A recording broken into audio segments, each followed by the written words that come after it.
हर साल बिहार में बाढ़ की संकट मंडराती है। बिहार में बाढ़ आता है, सरकार बाढ़ के नाम पर लिपापोती करती है, फिर अगले साल बाढ़ आएगा। बिहार में बाढ़ आना, जैसे रोज सूरज पूरब में उगता है वैसे बिहार में बाढ़ आता है। यहाँ की सरकार को ना फर्क है उससे, ना लोगों को फर्क पड़ने वाला है। अब इसमें कौन सी नई खबर है? हर साल बिहार में बाढ़ की संकट मंडराती है। बिहार में बाढ़ आता है, सरकार बाढ़ के नाम पर लिपापोती करती है, फिर अगले साल बाढ़ आएगा। जैसे अनशन पर बैठे हुए हैं वहाँ पर है? छात्र अनशन में बैठे हुए इतने दिनों से, और यहाँ पर शिक्षा मंत्री आज भोज का कार्यक्रम कर रहे हैं और उनका गृह प्रवेश था। क्या आपका सवाल क्या है? सवाल ये है कि एक तरफ जहाँ वो अनशन कर रहे हैं वहाँ दूसरी तरफ वो भोज कर रहे हैं, उनकी बात को कह रहे हैं कि सब रिजॉल्व कर लिया गया। भाई, जो बच्चों की मांग है, जायज मांग है, वो सरकार को माननी चाहिए।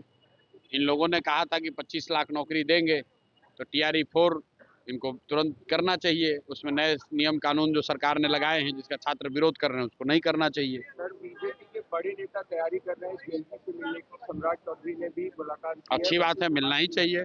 आप जीत कर आए हैं, सत्ता में हैं, दिल्ली में, राज्य में, दोनों जगह सरकार उनकी है, तो जो लोगों से मिलना ही चाहिए। मिलेंगे तभी तो पता चलेगा। बाढ़ पीड़ितों से मिलने जाएंगे प्रसाद जी आप? अरे भैया, बाढ़ आप तो ऐसे बता रहे हैं जैसे बाढ़ बिहार में पहली बार आ रहा है। बाढ़ यहाँ हर साल आता है, हर साल लाखों लोग उससे प्रभावित होते हैं। हम तो 4 साल से लगे हुए हैं उसमें। ये कोई सवाल है कि बिहार में बाढ़ आया है? बिहार में बाढ़ आना, जैसे रोज सूरज पूरब में उगता है वैसे बिहार में बाढ़ आता है। यहाँ की सरकार को ना फर्क है उससे, ना लोगों को फर्क पड़ने वाला है। MLC चुनाव होने वाले हैं बिहार में, आपकी पार्टी भी चुनाव होगा तो पार्टी है, चुनाव लड़ेगी। कितना उम्मीदवार उतारेंगे वहाँ कहाँ पे? MLC चुनाव में? अभी तक तो संविधान के हिसाब से एक पोस्ट के लिए तो एक ही ना उम्मीदवार होगा। तो 8 है तो 8 होंगे। किशनगंज में भी चुनाव होने वाला है जी, बाई इलेक्शन एक और जगह होने वाला है। कहाँ पर? सीमांचल में। मुझे तो नहीं जानकारी है। अगर कोई बाई इलेक्शन होने वाला है तो आप बताइएगा। MLC चुनाव की क्या तैयारी है? भाई, जो राजनीतिक दल है, जो सामान्य तैयारी लोग करते हैं वो हम लोग भी करेंगे, और आने वाले 5-7 दिन में आपको पता चलेगा कि जनसुराज की ओर से MLC के कौन लोग उम्मीदवार हैं।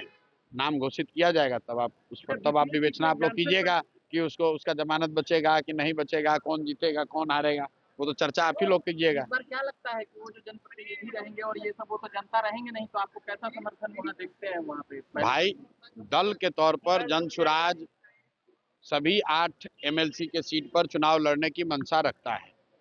हम लोग कितने में लड़ेंगे इसकी घोषणा अगले 5, 7, 8 दिनों में प्रत्याशियों के नाम के साथ आपको कर दी जाएगी, तब उसके बाद ही कोई आकलन कर सकते हैं। धनबल का बहुत इस्तेमाल होता है, धनबल का।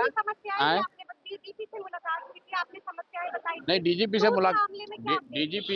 से मुलाकात हुई थी। उसके बाद उसमें कहा गया था कि इंटर डिपार्टमेंटल एक बैठक बुलानी है, और कल 27 तारीख को चीफ सेक्रेटरी से उसके संबंध में वार्ता हो रही है।